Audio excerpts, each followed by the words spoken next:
3 వస్తువులు ఉంటే వెంటనే తీసివేయండి. అందులో మొదటిది కాయగూరలు కట్ చేసుకునే ప్యాడ్. ఇది ప్లాస్టిక్ది ఏమాత్రం ఉపయోగించకండి. దీని మీద కాయగూరలు కొయ్యడం వల్ల ప్లాస్టిక్ అనేది ముక్కలుగా మనం తినే ఆహార పదార్థాల్లోకి వెళ్ళి మనకి క్యాన్సర్ వచ్చే అవకాశం ఎక్కువగా ఉంది. అలానే వుడ్ కానీ చెక్కతో చేసింది కానీ స్టీల్ది కానీ ఉపయోగిస్తే మంచిది. ఇంకా చెక్కతో చేసిన దానికన్నా స్టీల్ది అయితే మంచిది. ఎందుకంటే చెక్క మీద కూడా బ్యాక్టీరియా చేరుతుంది అది కడిగి పక్కన పెట్టడం వల్ల. కాబట్టి ఆ తడికి బ్యాక్టీరియా చేరే అవకాశం ఉంది. స్టీల్ని ఉపయోగిస్తే మంచిది. అలానే రెండవది వచ్చి నాన్ స్టిక్ ఫ్యాన్స్.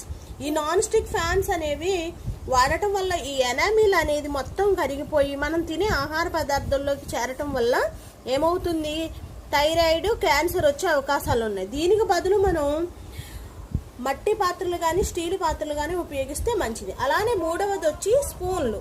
ప్లాస్టిక్ స్పూన్లు అసలు వాడవద్దు. ఎందుకంటే వేడి ఆహార పదార్థాలలో ఈ ప్లాస్టిక్ స్పూన్లు పెట్టడం వల్ల ఏమవుతుంది అంటే ఆ ప్లాస్టిక్ అనేది కరిగి మన ఆహారంలో చేరటం వల్ల క్యాన్సర్ వచ్చే అవకాశాలు ఉన్నాయి. కాబట్టి మీ వంటగదిలో ఈ 3 సామాన్లను లేకుండా చూసుకోండి.